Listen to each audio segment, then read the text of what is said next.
Man's brain, body, mind, faculties, and talents are the mere instruments he uses in demonstrating greatness.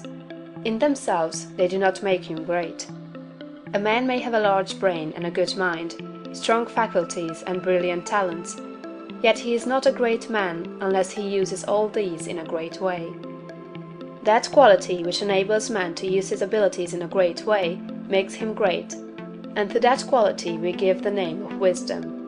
Wisdom is the essential basis of greatness.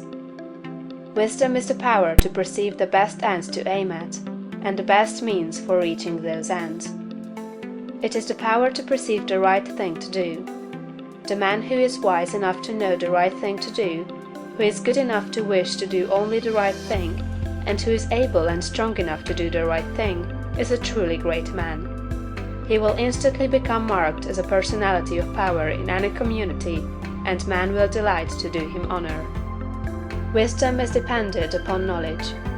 Where there is complete ignorance, there can be no wisdom, no knowledge of the right thing to do. Man's knowledge is comparatively limited, and so his wisdom must be small, unless he can connect his mind with knowledge greater than his own, and draw from it, by inspiration, the wisdom that his own limitations deny him. This he can do. This is what the really great men and women have done. Man's knowledge is limited and uncertain. Therefore he cannot have wisdom in himself.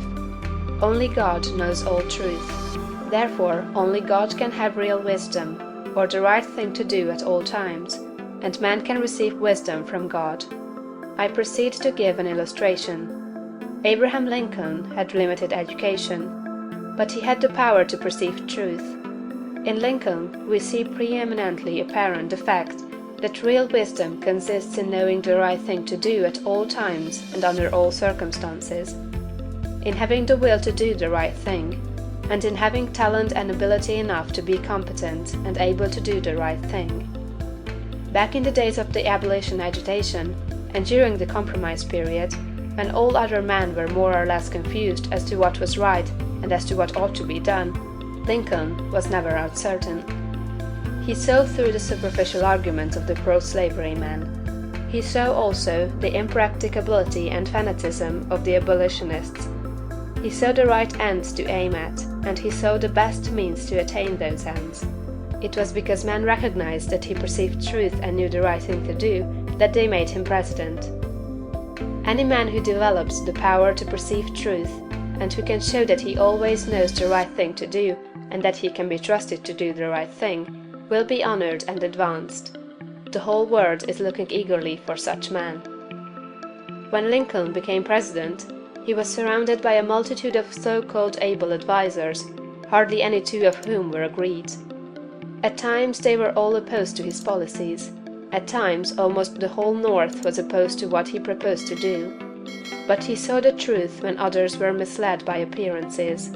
His judgment was seldom or never wrong. He was at once the ablest statesman and the best soldier of the period. Where did he, a comparatively unlearned man, get this wisdom? It was not due to some peculiar formation of his skull, or to some fineness of texture of his brain. It was not due to some physical characteristics. It was not even a quality of mind due to superior reasoning power. Processes of reason do not often reach knowledge of truth. It was due to a spiritual insight. He perceived truth, but where did he perceive it, and whence did the perception come? We see something similar in Washington, whose faith and courage, due to his perception of truth, held the colonies together during the long and often apparently hopeless struggle of the Revolution. We see something of the same thing in the phenomenal genius of Napoleon, who always knew, in military matters, the best means to adopt.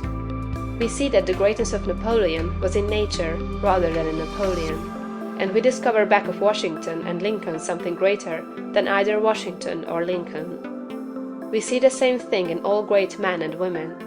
They perceive truth, but truth cannot be perceived until it exists, and there can be no truth until there is a mind to perceive it. Truth does not exist apart from mind. Washington and Lincoln were in touch and communication with a mind that knew all knowledge and contained all truth. The same is true for all who manifest wisdom. Wisdom is obtained by reading the mind of God.